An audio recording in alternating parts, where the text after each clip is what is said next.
छत्तीसगढ़ में आज से समर्थन मूल्य पर धान खरीदी शुरू हो रही है। धान खरीदी के लिए सरकार और प्रशासन ने तैयारियां पूरी कर ली हैं।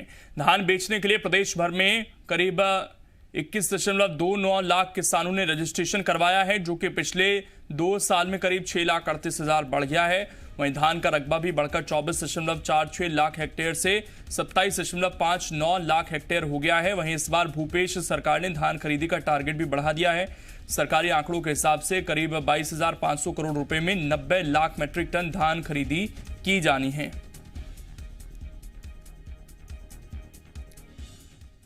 छत्तीसगढ़ में आज से धान खरीदी शुरू हो रही है। सुबह 7 बजे से धान खरीदी शुरू हो जाएगी। प्रशासन की तरफ से मंडियों पर धान खरीदी की तैयारियां पूरी कर ली गई हैं। कोविड नियमों का ध्यान रखते हुए मंडियों में धान खरीदी की जाएगी। धान खरीदी के लिए किसानों को टोकन बांटे जा चुके हैं।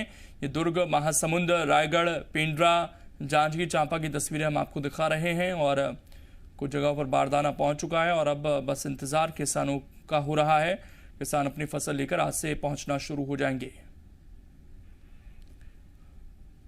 लंबे इंतजार और सियासी आरोप प्रत्यारोप के बाद आखिरकार छत्तीसगढ़ में धान खरीदी की तारीख आ गई है। आज सुबह से खरीदी केंद्रों में किसान टोकन के हिसाब से धान बेचने के लिए पहुंचेंगे। सरकार का दावा है कि धान खरीदी के लिए सारी तैयारियां पूरी कर ली गई हैं, तो वहीं विपक्ष आरोप लगा रहा है कि सरकार आधी अधूरी तैयारियों के साथ धान खरीदी करने जा रही है।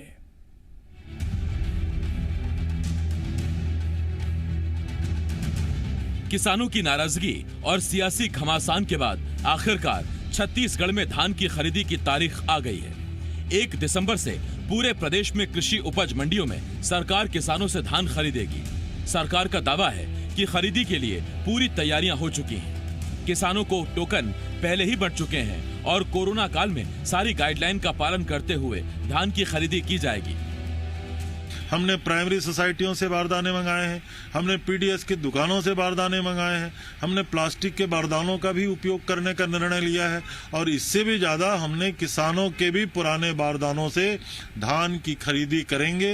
ये हमने कहा हुआ है। हमारी प्राथमिकता छत्तीसगढ़ के किसान हैं और छत्तीसगढ़ के किसानों का धान हम लोग खरीदेंगे।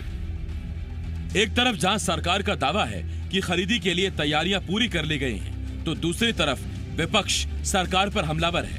पहले से ही धान खरीदी में हो रही देरी का आरोप लगाने वाले विपक्ष ने अब सरकार की तैयारियों को आधी अधूरी बताकर निशाना साधा है। देखिए, जिस प्रकार से धान खरीदी को लेकर के जितने हल्ला गुल्ला सरकार के द्वारा की जा रही है, वास्तविक में उतनी तैयारी उनकी नहीं है। समय भी 2 महीना का दिया गया है और लगभग 90 लाख 95 लाख मीट्रिक टन धान खरीदने की आवश्यकता पड़ेगी, क्योंकि 60 लाख मीट्रिक टन चावल केंद्र सरकार ने अनुमति दी है। उस लिहाज से जो पूर्व में तैयारी होनी चाहिए सरकार की नहीं है। पिछले साल बघेल सरकार ने प्रदेश के किसानों से 83 लाख मीट्रिक टन की खरीदी की थी। इस बार सरकार को उम्मीद है कि 85 से 90 लाख मीट्रिक टन धान की खरीदी हो सकती है। हालांकि एक तरफ जहां पंजीयन कराने वाले किसानों की संख्या करीब 2.5 लाख तक बढ़ गई, तो दूसरी तरफ कई जिलों में धान का रकबा भी कम हुआ है। ऐसे में सवाल ये है, क्या इस बार सरकार लक्ष्य पूरा कर पाएगी?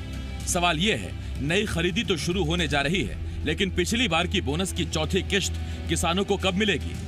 सत्यप्रकाश, जी मीडिया, रायपुर।